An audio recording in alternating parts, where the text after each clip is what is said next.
Caledonia, Ipperwash, Oka, and countless other clashes have made this relationship look like a face-off.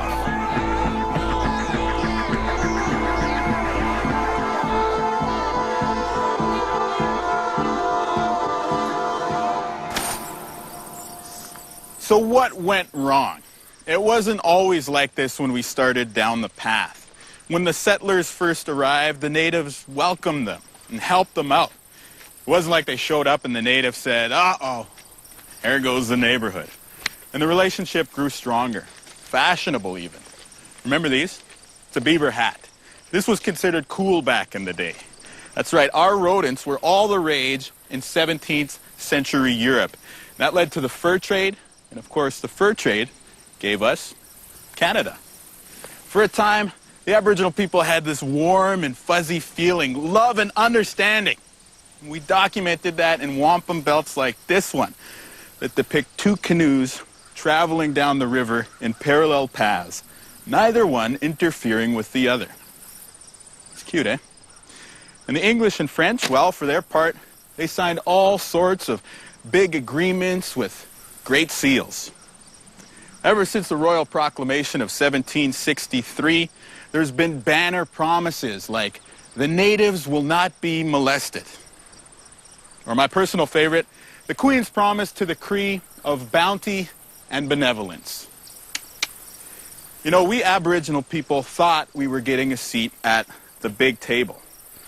But it turns out we had a reservation at a much smaller table, out the back, near the garbage cans. At the big table, they got Canada and all of its bounty. At our table, a total lack of benevolence.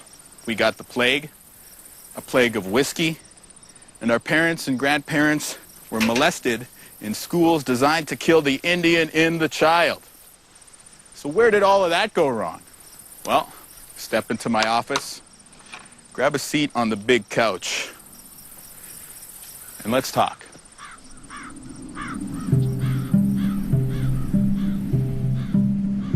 At Wanaskewin Heritage Center outside of Saskatoon, a random bunch of folk gather for a little therapy. Among them a steelworker and a retired farmer. Aboriginals still feel that society owes them. They hold up their hand for something and it magically comes to them. We pay for them to live. I mean, what more could they ask for as a society, you know? Well, good evening, everybody. Welcome to Wanaskewin.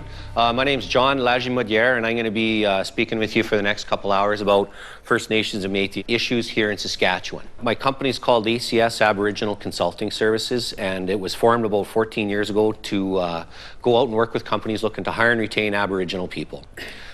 It's a daunting task, every day confronting the misconceptions that mire this relationship. No matter what the crowd is, I'm going to tell them the same thing, and I'm going to deliver it in the same way, and I'm going to be as blunt and honest and truthful as I can, whether it's a pack of priests or a bunch of miners or a bunch of bikers, miners, and priests. Across Canada, 35% of people living on reserve are reliant on welfare. These sessions might work for bikers, miners, and priests, but what about farmers? My mother's people were dumped on the shores of Cape Breton in 1799 with nothing.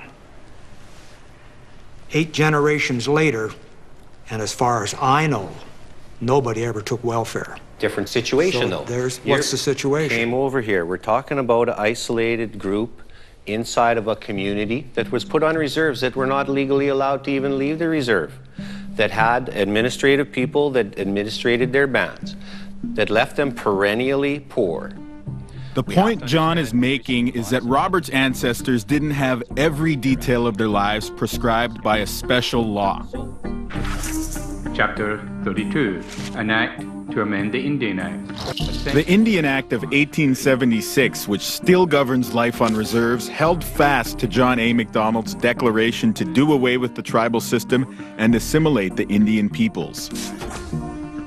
Chapter 27, an act further to Dense with amend detail, it at times banned natives from hiring lawyers, banned traditional ceremonies, it even banned natives from pool halls. And in all the crowded text, no room for complaint. What do? Go to your member of parliament? No, can't vote till 1960. Go to your MLA? Not my issue. Go to your Indian agent, works for the government. Also, you had to have a permit to sell your cow. If you wanted to go to the neighboring town and sell your crop, you had to get a permit from the Indian agent. They controlled your economy. And if your leader stood up to the government, they could remove the leader. Good God. And this is all legislated stuff. Getting things for free is one of the bugaboos John Lagimodiere takes on in his awareness training. But first, I want to just get into who pays what taxes and where.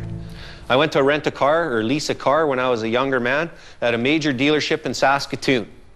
The guy came back, showed me the deal. I says, you're missing 2 lines there, GST and PST. He says, you're a Métis guy, you don't pay taxes. I says, we pay every tax, just like everybody else. Very strictly defined hunting right. Other than that, I'm a Canadian citizen, right? I also believe as myself as a Canadian citizen off the start. Anyways, I happen to have Métis status. Now, friends, we have to talk about Indians and status Indians for this, and we're going to give the Saskatchewan example. But first, let's list 10 taxes. It's fun. Come on. Turns out it's complicated. But in Saskatchewan, unless you work for the band, you pay income tax and corporate tax. You buy stuff off reserve, you pay tax. And some things you buy on reserve that are tax-free, like tobacco and booze, individual bands will levy their own tax. In case you're wondering, I do pay taxes. Property tax, income tax, sales tax. But if I lived on reserve, I might not have to. It all goes back to the deal that we made to share the land. Treaties, remember those? They're an important part of our history. And one of the things that make us different from Americans. In the U.S., they had the Indian Wars that gave us all those Italians falling off their horses in Hollywood. In Canada, the situation was dramatically different. Treaties take a different path from that. John Burroughs is Anishinaabe and a law professor at the University of Victoria. So there was a big meeting in 1764 in Niagara where representatives of 22 different First Nations came and met with the British Crown. 2,000 people camped at Niagara representing these 22 nations for 2 months, and there they founded Canada. This, for example, is one of the founding documents. It's a wampum belt that shows the Aboriginal understanding of the Treaty of Niagara. Chains binding together 2 strong and equal partners.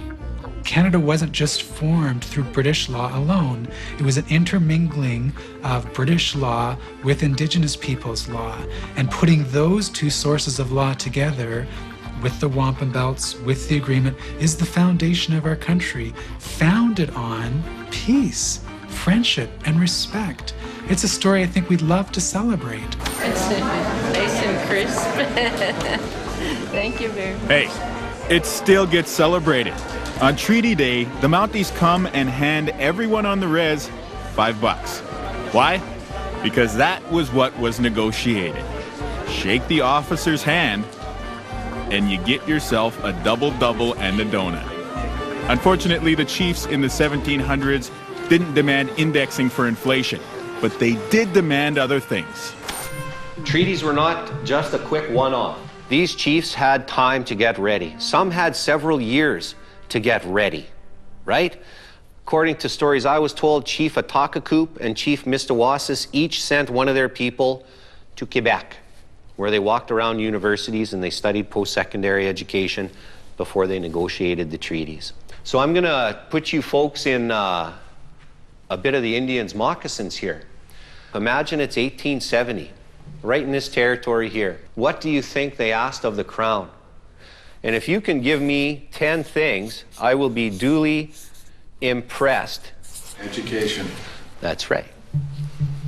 They agreed to share the land in return for a few things. Housing, right? Shelter. They asked for help with shelter. Among them, housing, healthcare, and education. What they asked for. And I got to cut right to the chase. The Crown said when it, sorry, that's exactly everything that we took from them. That's everything they asked for. Exactly. Yeah.